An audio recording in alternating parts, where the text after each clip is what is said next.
De volta ao Balanço Geral e falando de um assunto muito sério, tá? Que é a depressão pós-parto, uma doença séria que pode surgir após o nascimento do bebê. E aí impacta toda a família. Só que muitas vezes ela é negligenciada. Por isso, é importante buscar ajuda profissional. A chegada de um filho transforma a rotina, os sentimentos e o corpo da mulher. Mas para algumas mães, esse período também pode ser marcado por tristeza profunda, medo e sensação de incapacidade. A depressão pós-parto é uma doença que vai além do cansaço e do chamado baby blues e pode surgir nos primeiros meses após o nascimento do bebê, exigindo atenção, diagnóstico e tratamento adequado. É bem importante a gente primeiro lembrar que existe o baby blues, né? Que é uma depressão que a gente tem logo após a gestação ou o parto, né? Ela dura de uns 10 a 15 dias. Que ela já começa com um pouquinho dessa questão da tristeza, um choro mais fácil, um pouquinho de medo e de inseguranças. Porém, ela não atrapalha necessariamente o vínculo com o bebê, né? E ela passa muito mais rápido, ela dura no máximo uns 15 dias. A depressão pós-parto é uma realidade para muitas mães e ter uma rede de apoio e profissionais capacitados por perto diminuem os riscos e garantem mais segurança para a mãe e também para o bebê. A depressão pós-parto ela é um pouco mais grave, né? Ela pode aparecer até 12 meses após o parto, né? E ela vem por essa questão dessa insegurança, desse cansaço, uma dificuldade de se vincular com a criança, ou às vezes uma preocupação excessiva da criança. Pode ser decorrente de um esgotamento físico, né, por as noites mal dormidas, um cansaço, até mesmo por uma questão emocional. Mesmo sendo uma doença reconhecida, a depressão pós-parto ainda é cercada de dúvidas, culpa e negação. Muitas mães demoram a perceber que precisam de ajuda e resistem a aceitar o diagnóstico, acreditando que o sofrimento faz parte da maternidade. Foi exatamente isso que aconteceu com a Carla.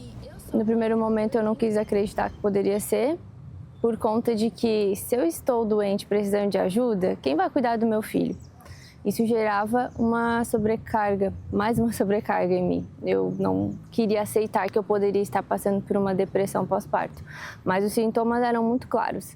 Eu tinha medo de sair de casa, eu tinha medo de ver pessoas, eu tinha um medo extremo de que alguma coisa poderia acontecer com ele. E em alguns momentos eu tive pensamentos suicidas, na verdade, muitos momentos.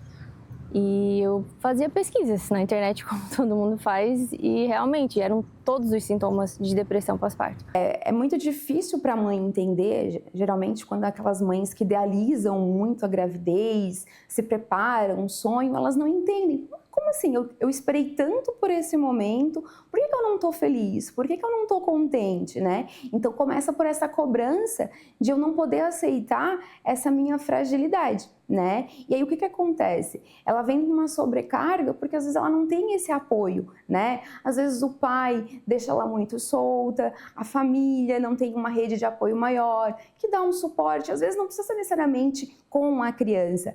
Lava uma louça, faz uma comida, dá uma estrutura de um acolhimento para que essa mãe possa viver 100% para essa criança nesse primeiro momento, que exige muito, né?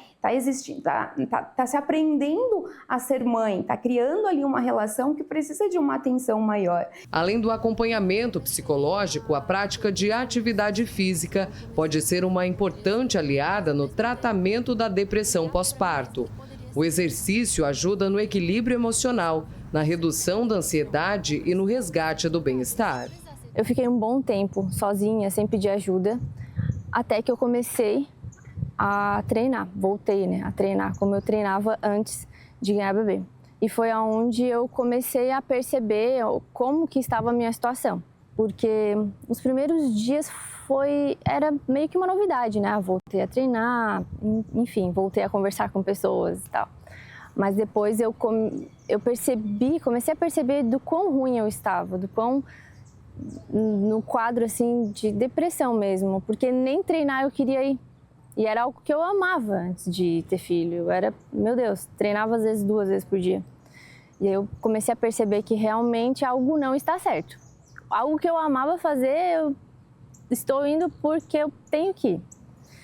Então foi onde eu busquei ajuda profissional, né, uma psicóloga. Sempre que tiver um desgaste, a gente não precisa chegar num nível de exaustão, né? Quando eu não aguento mais. A gente pode buscar terapia ou outros suportes de ajuda como uma prevenção, né? Então a gente traz muito essa questão de que nasce um bebê, nasce uma mãe. Só que não é uma verdade, é um processo de aprendizado e a gente hoje tem muita informação que leva a muita cobrança, né? Então, se ela já começa a fazer um preparo antes, de buscar um grupo de apoios, com mães reais, para ela já fazer essa troca de experiências, isso vai ajudar muito ela, né? Então, quando ela consegue perceber essa prevenção, até na estrutura emocional mesmo, de enfrentar os fantasmas dela, de como foi a infância delas, as inseguranças, as cobranças, fortalecendo emocionalmente o processo dela, ela vai conseguir estar muito mais preparada para esse momento. Preparação, ajuda profissional e principalmente um auxílio também da família no dia a dia. Isso conta muito. Obrigado, Luca, pelas informações e pelas dicas importantes para tantas mamães por aí.